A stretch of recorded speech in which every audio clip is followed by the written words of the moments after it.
तपोवनातील हे केवडीवन म्हसोबा महाराजांचे सुमारे 1300 वर्षापूर्वीचे जागृत आणि स्वयंभू देवस्थान आपल्या रहस्यांमुळे ओळखले जाते। असे म्हटले जाते की रात्रीच्या वेळी म्हसोबा महाराज आणि त्यांच्या 7 बहिणी इथे फेरी मारतात, म्हणूनच इथे रात्री यात्रा भरत नाही तर ती यात्रा दिवसा भरते। तर आपण आज अशा या अद्भुत आणि रहस्यमयी देवस्थानाच्या भव्य यात्रेचा संपूर्ण अनुभव घेणार आहोत। ते केवडीचे झाडं होते, त्या बाजूला कुपाट्या होत्या आणि बारीक होता हा, त्याच्या पुढे ही चाली चालत होती, तेव्हापासून इथं जाणते।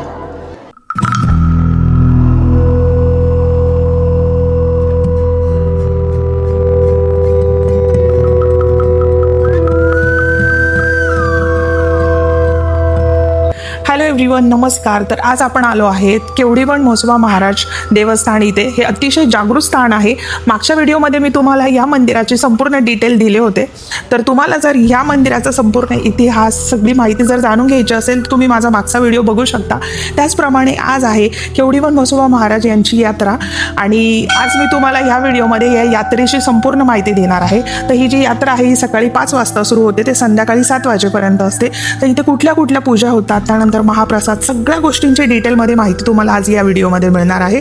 त्याचप्रमाणे ह्या यात्रेचं एक वैशिष्ट्य आहे। वैशिष्ट्य म्हणजे असं की म्हसोबा महाराजांच्या ज्या यात्रा आहेत त्या रात्री भरतात, पण ही जी यात्रा आहे ही दिवसा भरते आणि याच्या मागे एक विशिष्ट कारण आहे। त्याचं कारण म्हणजे असं की इथे जे केवडीवनचे राजा आहे हे आणि त्यांच्या 7 बहिणी हे यांची रात्रीच्या वेळेला इथे फेरी निघते आणि त्या कारणामुळे इथे संध्याकाळी यात्रा भरवली जात नाही। ही जी यात्रा आहे ही दिवसाच भरते। तर चला मग तुम्हाला या यात्रेचा संपूर्ण अनुभव आम्ही देणार आहोत, तर तुम्ही व्हिडिओ आमचा शेवटपर्यंत बघा। आणि व्हिडिओवरती नवीन असले तर व्हिडिओला सबस्क्राईब करायला विसरू नका।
शेंदराचा मान संगे फुलांची जोडी, जय देवा देव म्हसोबा महाराज, देवा म्हसोबा महाराज।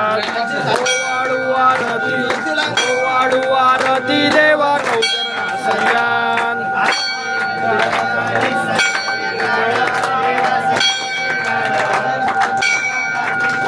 खाली गाडी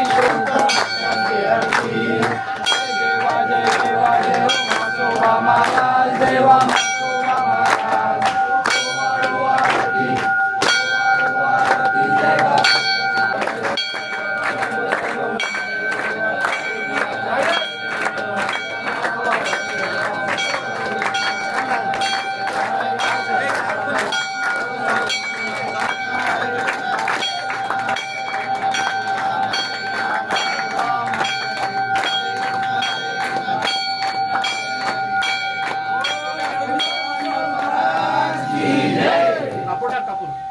श्री माता की जय, सप्तशृंग माते की जय, रेणुका माते की जय, सत्याश्रम माते की जय, केवडीवन के राजा की जय। बोल म्हसोबा महाराज की जय, केवडीवनच्या राजा की जय।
रामभाऊ कडाळे यांच्या प्रसिद्धीने जो केवढीवन बचाव समितीच्या याच्या तर या बचाव समितीमध्ये जो काही कालांतरापासून चालू झालेली यात्रा उत्सव या आईसाहेबांच्या यांच्यापासून जे झेंडा उत्सवचं त्याचा कार्यक्रम इथून आईसाहेबांपासून आमचं तिथून सुरुवात केली आम्ही.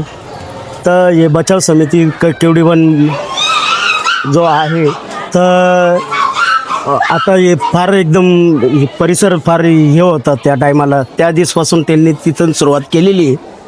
आता भरपूर कामे झालेली आहे तरी चालू आहे, अजून कामे चालू बाकी आहे. आमचे विकी भाऊ आहे हे आता बाकी जर परिसर आमचं हे जो बाकीचा सगळा बाळ मिळावा. ते केवड्याचे झाडं होते, त्या बाजूनं कुपाट्या होत्या आणि बारीक होता हा. त्याच्या पुढं ही चारी चालत होती तेव्हापासून मी धज आणते. पहिले 3 वर्ष डफड्यावर आणलं, नंतर मी मग भाजी आणायला लागले. अजूनही डफडेच आहे माझे, ते लावतंय आता अजूनही डफडेच आणते मी. त्यांचा जो असं परिसर आहे तर हे जो हे सगळं मंडळ आहे माझं भाऊ. मंडळ जे साधारण किती वर्षापासून? आता मस्त तरी म्हणायला गंज का रे 20-25 वर्ष 25 वर्षाच्या पुढं झाले असते माझे म्हणायला. हा 25 वर्षाच्या पुढं झाले माझे म्हण. पण तेव्हापासून मी धज पण लावते ना. आणि प्रत्येक वर्ष आपण जे लावलं तोच हा तो बी तेच मानतो काय तो पोरगा आहे ना. पुढे इकडे ये रे. इकडे धजाला तो जातो बा लावायला. पण सगळं बा मार्गदर्शन माझं असतं त्यांचं. बस हे वरती जाते. हा ये वरती जातो, हा वर शेवट जातो, हा धरायला राहतो. सांग मी मार्गदर्शन खालून काढून देते त्यांना. हे दोघं जण राहतात. तुमचं नाव सोमनाथ महित्वार मारे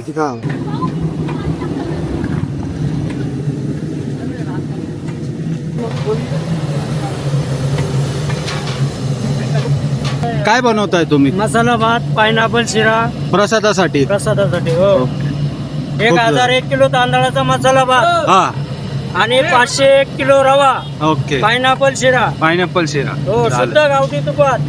फटार चालू आहे इथं. हा आणि आम्ही शिरा आणि मसाले भात पुलाव बनवत आहे. हा आणि पूर्णपणे ओके आहे, आमचं रेडी आहे. हा आमचं ओके झालं. ठीक आहे बरं का? ओके चालेल.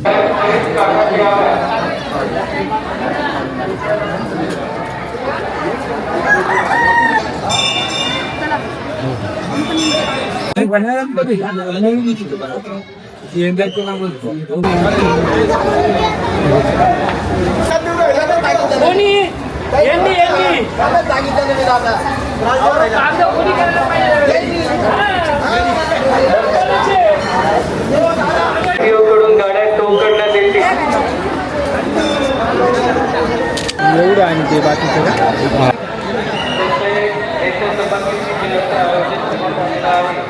Jai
नमस्कार मित्रांनो, महाप्रसादासाठी हे बघा किती मोठा यांनी नियोजन केलेलं आहे. पायनॅपल शिरा आणि व्हेजिटेबल पुलाव. आणि इथं मी पण महाप्रसादाचा लाभ घेणार आहे.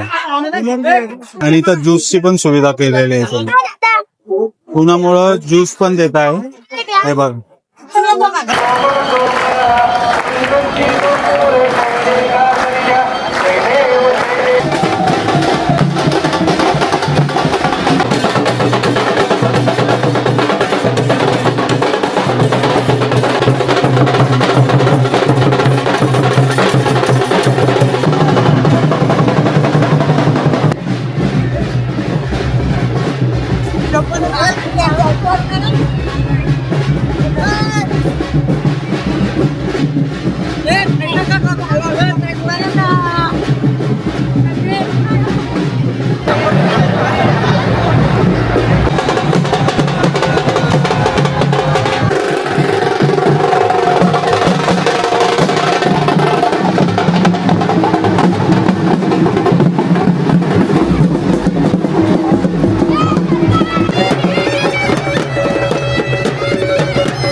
बाकीच्या भाविकांना पाठवा, दर्शन करून घ्या.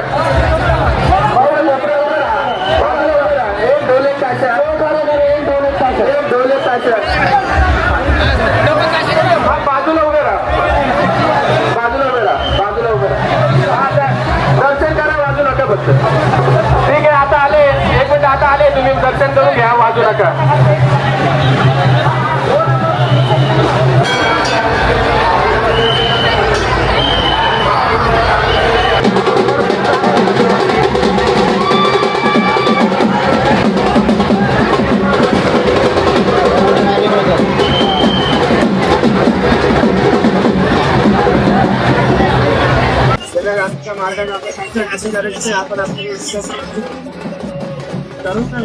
आपण आपल्या नागपुराकडे लक्ष द्यायचंय. सर्व भाविकांना विनंती, आपल्या दर्शन झाल्यानंतर इथं महाप्रसाद गोष्टी सर्व भक्तांना विनंती, आता महाप्रसाद जाऊ नका.